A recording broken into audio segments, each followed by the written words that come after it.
I think all this ideology nonsense about, being able to actually change sex, which most people who are trans for a long time don't believe, has set them back 10 to 15 years. The sons and daughters of famous people tend to be transitioning quite a lot. People who have reduced societal pressures, reduced societal kind of survival pressures, and high affluence, it seems to affect, and then it trickles down to the middle class, which is what we're seeing now increasingly with the trans movement and things of that nature. But I think it's more than that. I think it's bigger than that. I think it's about male suicide. I think it's about suicide rates in general. It's not something that people should want, and it's not something that's like for the faint of heart. It's something that you actually have to be quite tough to do. Now, it's very cool to be non-binary. It's obviously a trend. It's a trend line that is increasing. It's kind of obvious from an observable level that social media plays a role. It's like, do you know the thought experiment of kind of the 100th monkey, where the idea is that you don't have to convince a whole group of people of something.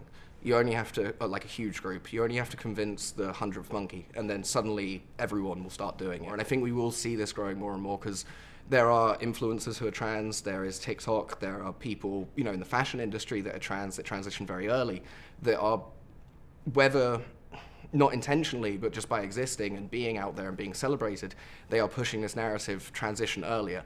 And one of the major issues with this is most people who are doing this, the only reason that they want to transition younger is because they'll look prettier, which is an absurdly shallow reason to be doing it. Social media is like a little window into someone's life. It's a postcard. It's not actually the reality of what people have to go through every day. Those people who look great might have health complications. They might have things that we don't see behind the scenes. So I think that this spread of like perfect life propaganda is kind of what is what's causing it, and young people cannot understand that. We could look at the online space as a global village, as a lot of people say, and in that global village there aren't many social roles to fill. You go online and there's always someone who's filling your role in a more proficient way. So what do you be? What can you do? And then people, in order to find something meaningful in their lives, gravitate towards cults, they gravitate towards things like the manosphere, and that gives them some level of purpose. If you look at the bigger picture and you trace it back, it makes sense why young men would be feeling the way they do, because for so long, being a man, being kind of, expressing manhood in a lot of ways has been demonized and has been put down. What the consequence of that is, we've ended up with a way worse thing, which is Andrew Tate. If you keep dismissing people who have morals, the person with no morals is going to pop up, because you can't dismiss that person because they have no morals. So what are you going to do? Like, how are you going to cancel Andrew Tate? You're not. So what you're left with when you keep getting rid of the moralistic people is you end up with the worst possible version of everything that you can amalgamated into one. I cannot, in a million years, understand why anyone would think that an under 18-year-old can make these decisions. It doesn't make sense. Even in the past with the accepted theories of gender identity and all of that, one of the criteria is you had to live as your gender for a little while. This is a relatively new thing where we've decided that kids can suddenly make this decision. You can't get a tattoo, you can't change your gender. It's really as simple as that. You're not able to make the decision on literally anything else.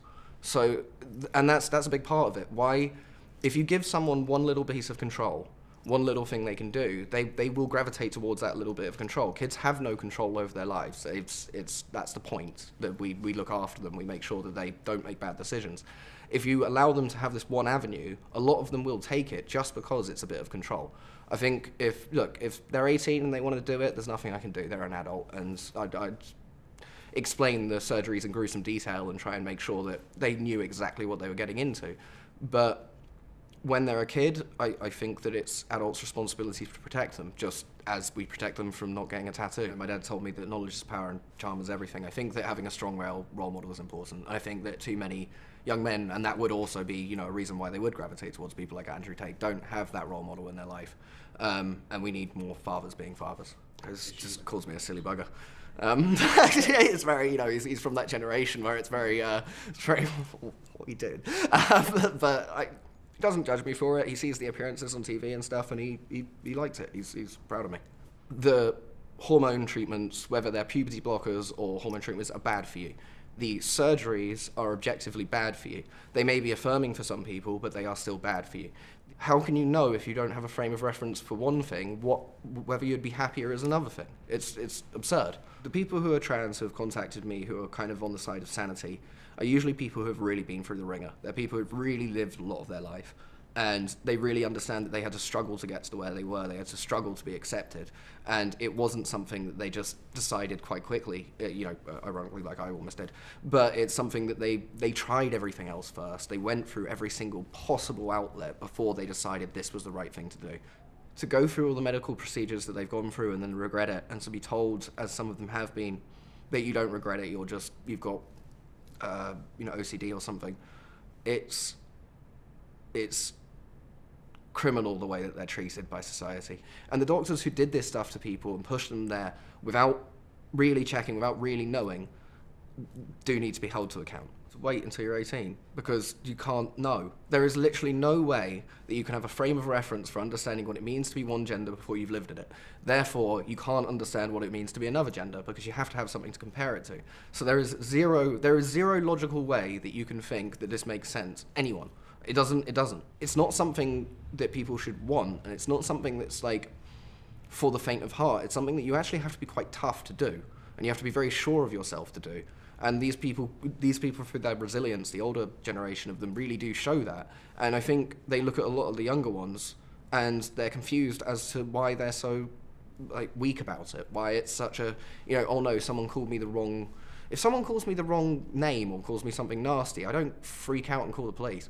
Like, most people don't. It's absurd that, we're heading towards that direction, or people get so angry that they want to post on social media and cause an uproar and get people fired because they said something that minorly offended them. Like, a lot of these things don't need a label. They don't need affirmation from other people to be them. If you're like someone who's a bit feminine, then just be a bit feminine. Like, you don't need to say I'm a they, them. If some of you are just a bit masculine, just be a bit masculine. I mean, people need to work on self-actualization a bit more, and kind of within themselves, feeling good about themselves, not trying to get affirmation from the wider world. If you are something, just be it.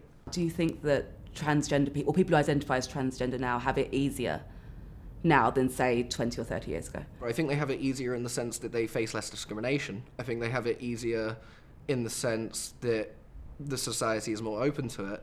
But then they also have it harder in the sense that they're being medicalized and they're being profited upon. It's very much like I said, an affluent thing. It's not something that people are, generally speaking, that people from poor families are doing. It's definitely trickling down now. Being on a long-term medical patient is bad for you and good for big business. We've got to look at the objective factors, and the objective factors to me are that, objectively, kids cannot make decisions for themselves. We know that. I worry it's getting pushed, and I worry it's getting pushed from a place of completely not understanding what's really going on. But now suddenly it's being pushed as this kind of lifestyle trend. It's something that, it's got people's backs up, and it has caused a huge backlash. It's caused a problem for people who were just living their lives as trans.